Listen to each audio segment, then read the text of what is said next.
Bienvenidos a Perspectivas Ambientales. Este es un espacio para dialogar, para conversar de acciones, de visiones de política y propuestas que contribuyan justamente a mejorar la conciencia ambiental. Tomando en cuenta el momento político del Ecuador de cara a las próximas elecciones, es crucial conocer las propuestas y visión de los candidatos a las diferentes dignidades de elección popular.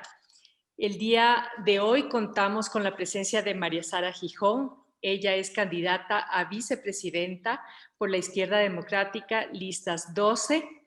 Y bueno, yo conozco a María Sara desde hace mucho tiempo, fuimos compañeras en la universidad, estudiamos Derecho, pero quiero que cuentes a la ciudadanía quién es María Sara Gijón y por qué decidiste entrar a la política. Gracias, Vero. Hola, ¿qué tal? Pues sí, ya me presentaste, María Sara Gijón. Y sí, actualmente estoy de candidata a la vicepresidencia de la República por la Izquierda Democrática. La pregunta inicial, bueno, ¿quién soy? Soy quiteña, soy madre de Sofía, soy una luchadora por distintas causas, ¿sí? Y mis causas fundamentales son los derechos de las mujeres y los derechos de la naturaleza. Y en ese sentido, además, conjugo ambos derechos y yo me considero ecofeminista. Y debo decirte que desde ese espacio de enunciación encuentro que el partido en el que he militado ya varios años ha avanzado y ha transitado de manera paralela y la Izquierda Democrática es el único partido en el Ecuador que se autodefine como un partido innovador, ecologista y feminista. Así que eso es interesante porque coincidimos, digamos, paralelamente con estos temas. Y bueno, ¿qué más te puedo decir de mí? Actualmente en esto full time, no puedo hacer nada más por el momento, pero yo he venido desarrollando distintas actividades, he sido docente universitaria, he sido consultora, he también sido asesora legal hasta hace 11 años, hacía temas legales, ahora ya no estoy en temas legales, y me encanta ser muy activa, he sido partícipe de varias organizaciones sociales, de varios colectivos también ciudadanos, y uno de ellos es muy interesante, es Quito Yo Me Apunto, que desde la ciudad de Quito, varias profesionales de distintas ramas, buscamos obviamente una ciudad más amable, más sostenible, más responsable y obviamente más equitativa. Así que un poco ese sería un resumen ejecutivo de quién soy. Sí, y estuviste en la vicepresidencia también coordinando toda la agenda de los ODS, ¿no? De los Objetivos de Desarrollo Sostenible. Y ahí, ¿qué perspectivas tuviste con relación al Ecuador? ¿Cómo vamos en respecto a los ODS? Sí, efectivamente estuve trabajando hasta el mes de agosto del año pasado, del 2020. Estuve trabajando como subsecretaria general de Gobernanza y Gobernabilidad en la vicepresidencia de la República y tuve a cargo dos temas que eran complementarios. El uno, todo lo que es el seguimiento del Acuerdo Nacional Ecuador 2030, que justamente asumió ese apellido, el Acuerdo Nacional Ecuador 2030, porque se inspiró y la base de referencia era justamente la Agenda 2030 y los Objetivos de Desarrollo Sostenible. Y debo decir que desde el Acuerdo Nacional se lograron cosas bien interesantes. Se logró avanzar en algunos acuerdos, en algunos pactos nacionales hacia la sostenibilidad, como por ejemplo el Pacto Nacional de Economía Circular, el Pacto Nacional de la Educación para el Desarrollo Sostenible, hubo otro pacto que se suscribió por la gestión sostenible de los bosques, finalmente también se suscribió un pacto por la bioeconomía sostenible, que son algunos de los pactos que se suscribieron dentro de este gran marco. Simultáneamente, estábamos desde la subsecretaría a cargo de la coordinación y articulación de la Agenda 2030 y los Objetivos de Desarrollo Sostenible. Eso lo que nos exigió de alguna manera y nos motivó es a trabajar de manera colaborativa con todos los actores, tanto desde el sector público, que ya de por sí es un gran desafío que se pongan de acuerdo entre distintas instancias públicas, pero adicionalmente con la ciudadanía, con la sociedad civil, con los gremios de la producción, es decir, con el sector privado, y también, tal vez en menor grado, porque yo creo que eso es un poquito más difícil, pero también con los medios de comunicación. Y siempre con el acompañamiento de organismos internacionales, yo te diría primordialmente el Sistema de Naciones Unidas con sus distintas agencias, pero también con la GIZ, la Agencia Francesa para el Desarrollo y otros que siempre están ahí apoyando al Ecuador. De acuerdo. Me parece muy chévere. Ahora, si hay tantos pactos, A mí me preocupa todavía el contexto en que está el Ecuador. ¿Y qué me preocupa? A ver, Ecuador es un país, como siempre digo, muy bendecido, es uno de los 17 países megadiversos del planeta. Sin embargo, tenemos el 80% de ríos contaminados, tenemos la tasa de deforestación más alta de América Latina. En los últimos años, 2, 3 años, todavía tenemos una deforestación de alrededor de 2 millones de hectáreas, lo cual es preocupante por además el tamaño del territorio del país. Eh, Tenemos una mala gestión de residuos sólidos, especialmente por parte de los municipios. La mayoría son rellenos, mejor dicho, botaderos, no rellenos Botadero. sanitarios. Tenemos procesos extractivistas galopantes, especialmente ilegales como la minería. Tenemos Galápagos con su permanente digamos, amenaza de las flotas chinas en la reserva marina, etcétera, entre muchas cosas. Y tenemos un contexto del mundo que avanza hacia procesos de descarbonización, es decir, procesos de transición hacia una energía más limpia. Y el Ecuador todavía sigue pensando en el petróleo y la minería. Me preocupa todo esto que está pasando, ¿no? Entonces, leyendo el plan de trabajo que ustedes presentan, el plan de gobierno que ustedes presentan como agenda de prosperidad en armonía con la naturaleza, sin duda alguna todo esto ya está en la Constitución, ¿no? Más regulaciones para impedir la tecnología de no contaminante, restringir la actividad contaminante en los páramos y fuentes de agua, eso está en la Constitución, nuevas fuentes de energía, aprovechamiento de la biodiversidad, etcétera. Pero ¿cómo hacer? Tenemos De pactos, acuerdo. tenemos acuerdos, ¿qué hacer? ¿Cómo hacer Sí. específicamente? Sí, bueno, yo te estaba contando un poco lo que avanzamos en ese momento, ¿no? Pero actualmente ya como candidata a la vicepresidencia de la República y junto a Javier Herbas, que es el candidato a la presidencia de la República, y además con todo un plan de gobierno que tenemos desde la izquierda democrática y todo un partido que, como te digo, se autodefine como ecologista, yo creo que vale mencionar algunos de los puntos clave de nuestra posición desde el punto de vista ideológico y enfrente a todos los desafíos que has mencionado, que los tenemos absolutamente claros y mapeados, ¿no? Como por ejemplo, hablamos del tema de la gestión de residuos. El Ecuador, como tú sabes bien, le da a los gobiernos autónomos descentralizados municipales esa competencia. Sin embargo, no tenemos un plan nacional de gestión integral de residuos sólidos. Por lo tanto, cada municipio hace básicamente lo que bien puede y no hay realmente un marco referencial, como tiene Colombia, por ejemplo. Ellos tienen una ley de gestión de residuos. Nosotros aquí no la tenemos. Entonces, sí, yo creo que ahí hay mucho que hacer desde lo legislativo. Sin embargo, ¿qué podemos hacer desde el Ejecutivo? En primer lugar, yo creo que, y eso lo dice nuestro plan de gobierno, nosotros debemos ya superar el modelo extractivista. Eso no significa, digamos, no extraer del golpe de la noche a la mañana, pero simplemente no depender del extractivismo. Y yo creo que una de las cosas que lo ha dicho Javier y también lo digo yo frontalmente es que debemos no permitir de ninguna manera ni minería a cielo abierto, ni minería, peor, esa minería a gran escala en el Ecuador. Nosotros, como lo mencionaste claramente, somos un país megadiverso, uno de los 17 del mundo, pero además otra de las cosas que nos falta en el Ecuador es tener un verdadero mapeo de la biodiversidad. En el Ecuador no contamos con esa información. Y solo teniendo este verdadero mapeo, este censo de la biodiversidad, podremos saber dónde realmente tenemos esa mayor biodiversidad y esos lugares en donde tengamos que cuidar especialmente. Pero hay lugares como los páramos, como lo mencionaste tú claramente, que están siendo afectados de manera inmisericordia en el Ecuador. Y justamente es porque no le estamos dando digamos, al país esa claridad de hacia dónde tenemos que ir. En ese sentido, nosotros tenemos este plan, más que plan, es una agenda ambiental que se llama Por Nosotros, que de hecho ayer no la alcanzamos a publicar todavía, pero lo vamos a publicar en los próximos minutos y te la haré llegar, mi querida Verónica.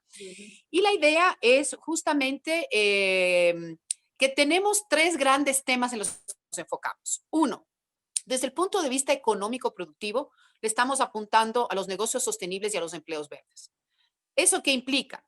que inclusive desde el punto de vista agrícola, nosotros tenemos que pensar en una agricultura sostenible, en una agricultura que en la medida de lo posible vaya hacia lo orgánico, pero que tiene que empezar por ser una agricultura ecológica. Y eso se puede hacer. El Ecuador tiene maravillas, como sabes tú, pero ¿qué estamos haciendo ahorita? Entre otras cosas, estamos ampliando cada vez más la frontera agrícola.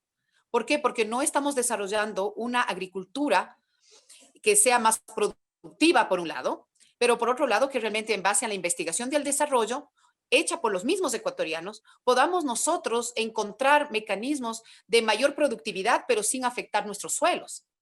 Hemos estado conversando con algunos ingenieros agrónomos en el Ecuador, especialistas en estos temas, que ya están haciendo agricultura ecológica y orgánica en el Ecuador, y no solo en pequeñas fincas, ya lo están haciendo en fincas de 200 y 400 hectáreas en el sector bananero. Pero ¿qué es lo que tenemos que hacer? Mira, tú lo mencionaste, gestión de residuos, no solo urbanos. En el campo también tenemos muchos residuos orgánicos que se desperdician, que se queman, que se botan y que no se utilizan ahí mismo en el sector productivo agrícola y ganadero. Conversando con un especialista, nos contaba que en una finca de cerdos, por ejemplo, 8,000 cerdos que producen todos los días residuos orgánicos, y este mismo propietario tiene una finca de banano. ¿Qué es lo que está haciendo él hoy? Con esos residuos orgánicos de la producción porcina, él está con investigación y desarrollo produciendo fertilizantes y abonos que le sirven para mejorar los suelos y además para lograr mayor productividad en su finca de banano, por darte un ejemplo. Y ya está pasando esto hoy en el Ecuador, en la provincia del Guayas. Hay tanto por hacer, y te comento otra cosa interesante. Javier ya lo está diciendo y lo hemos conversado. Tenemos que invertir también en la parte académica. Yachay, por ejemplo, esa universidad que hoy por hoy parecería que no da resultados, pero puede convertirse en una verdadera universidad en el ámbito de la investigación y el desarrollo para el sector agrícola y ganadero. Podríamos ser, utilizando estas palabras, la Zamorano de Sudamérica. Entonces, mira, hay tanto por hacer. El segundo tema es lo de los derechos humanos y los derechos de la naturaleza. Y finalmente, Verónica, y esto lo tienes seguramente tú muy claro, en muchas personas en el Ecuador, la gobernanza ambiental. Tenemos que fortalecer la institucionalidad del sector ambiente y agua en el Ecuador. Hoy por hoy, nuestro Ministerio del Ambiente está tremendamente afectado, muy poca institucionalidad, reducido a la mínima expresión, les falta personal, les falta recursos, recursos locales, porque recursos de afuera hay muchos que quieren venir al Ecuador, pero si no tenemos una institucionalidad fuerte, realmente no atraemos a esas inversiones, ¿no? Así es, así es. Y justamente eso me trae a colación pensando y conversando con algunas otras personas, porque yo siento que en todos estos años y siento actualmente que el Ecuador no ha terminado de entender cuál es su vocación. ¿No?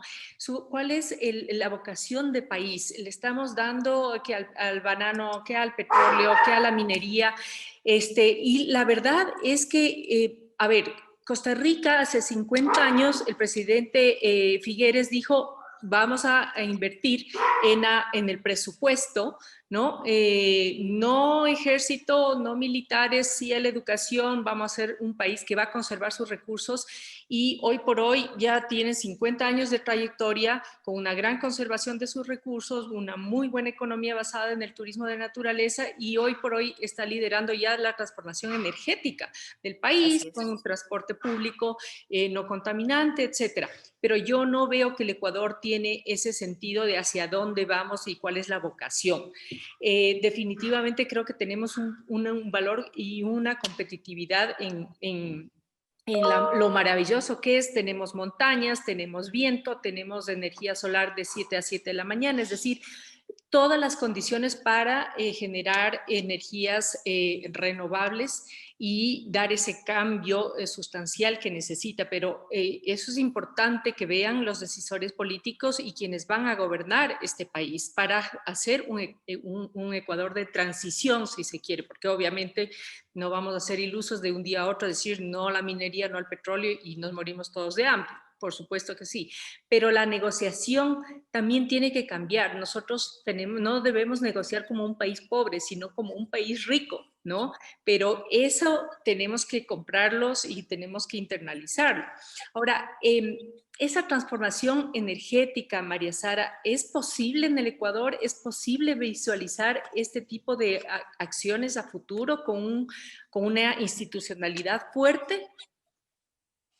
Mira, yo creo que efectivamente lo primero que necesitamos es liderazgo claro desde el Ejecutivo, un liderazgo que sepa hacia dónde tenemos que ir, pero no, tú sabes que el Ejecutivo solo no puede.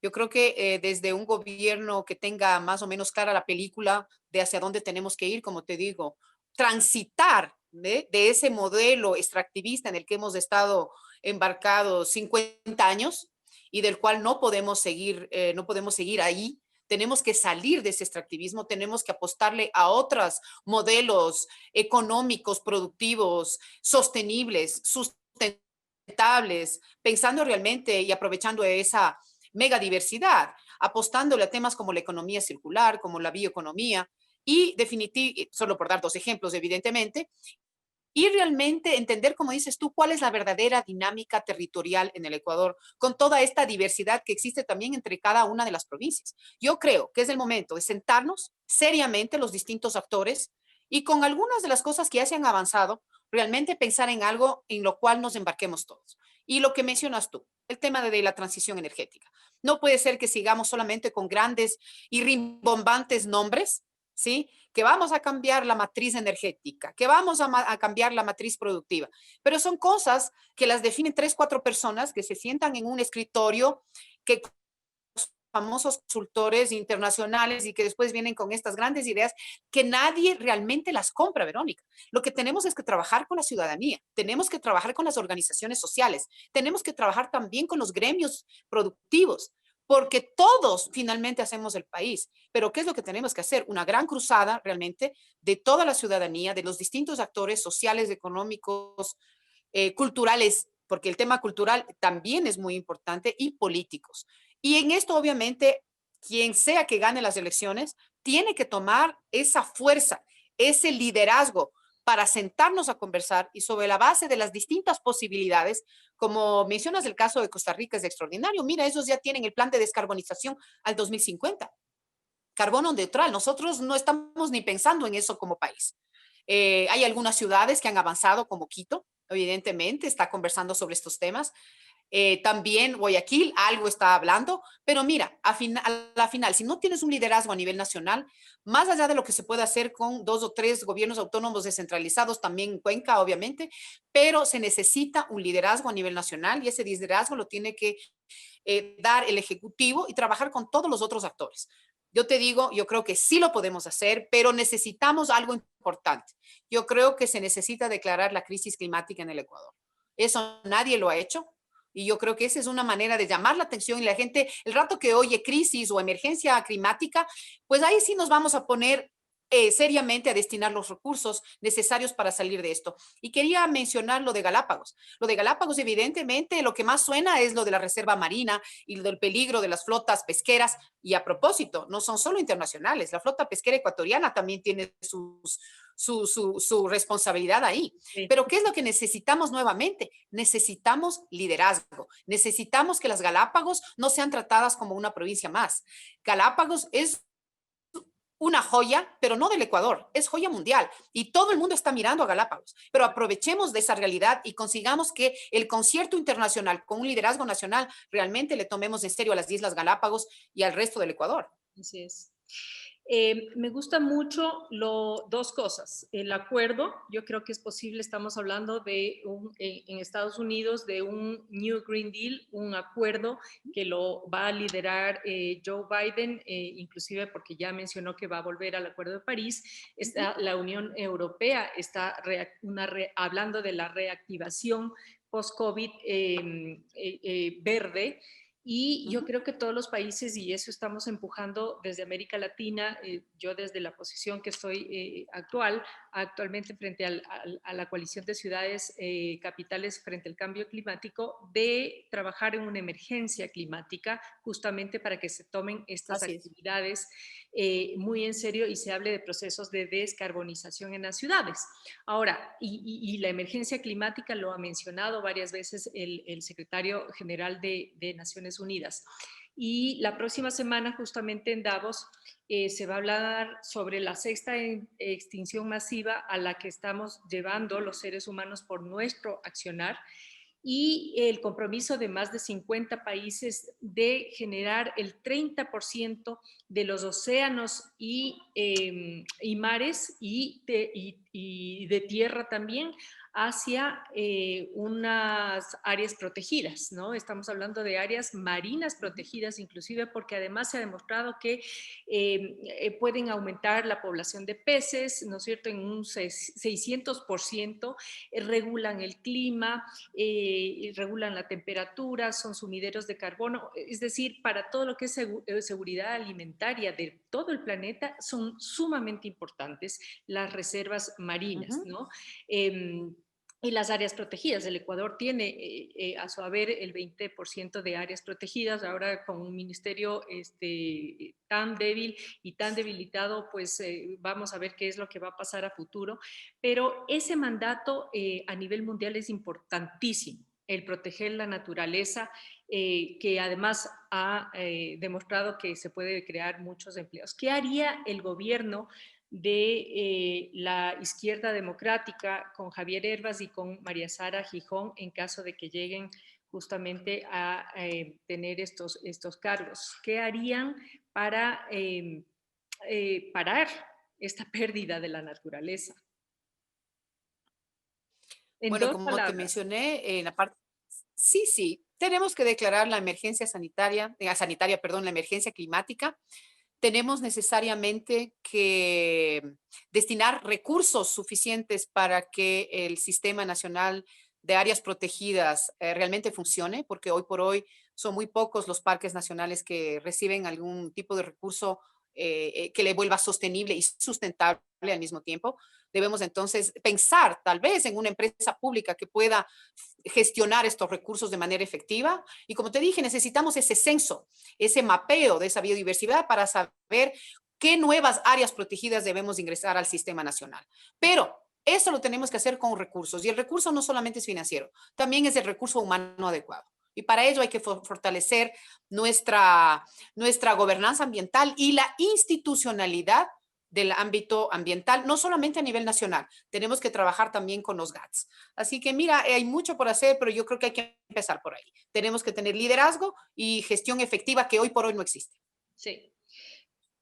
Definitivamente me quedo con esto. El tema de gobernanza ambiental pasa por un empoderamiento de la ciudadanía, un gran liderazgo, un acuerdo nacional y definitivamente una institucionalidad fuerte y una visión holística, diría yo, María Sara, holística en que el ambiente no sea siempre el patito feo, el que siempre está en un ministerio que se lo puede quitar rápidamente o fusionar o quitar el presupuesto y no es importante, sino es una visión, ¿no?, integral, multidisciplinaria y transversal que necesita ser fortalecida con un gran liderazgo.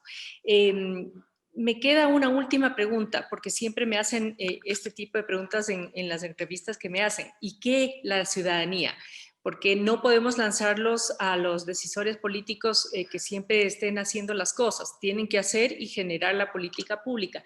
Pero el ciudadano de a pie es tan importante como el decidor político, que debería ser como corresponsable ciudadano. Totalmente de acuerdo. De hecho, en estos acuerdos, evidentemente la ciudadanía tiene que tener un rol fundamental. Pero si hablamos, por ejemplo, de una educación para el desarrollo sostenible, es clave el rol de la ciudadanía. Y, por ejemplo, en el caso de la economía circular, que tiene que ver claramente con el ODS 12, por ejemplo, que es producción y consumo responsable. Los principales responsables del lado de consumo responsable son los hogares, somos los ciudadanos. Tenemos que ser más conscientes al momento del consumo de la forma de, digamos, de no desechar simplemente las cosas, no convertirnos en generadores de basura, sino realmente, como hemos visto en otros países y en algunas ciudades del Ecuador, ya existe evidentemente una separación en la fuente. Pero eso no es suficiente. Si no tienes un gobierno autónomo descentralizado que transforme esos residuos en algo útil, y sino que simplemente, claro, separas de la fuente y después de igual todo va al relleno sanitario, no se logra nada. Yo creo que necesitamos no solamente una educación para el desarrollo sostenible en los planteles educativos, tiene que ser de toda la ciudadanía. Y para ello se necesita campañas de comunicación. Los ciudadanos son claves, los ciudadanos tienen que ser, como dices tú, corresponsables, aliados estratégicos.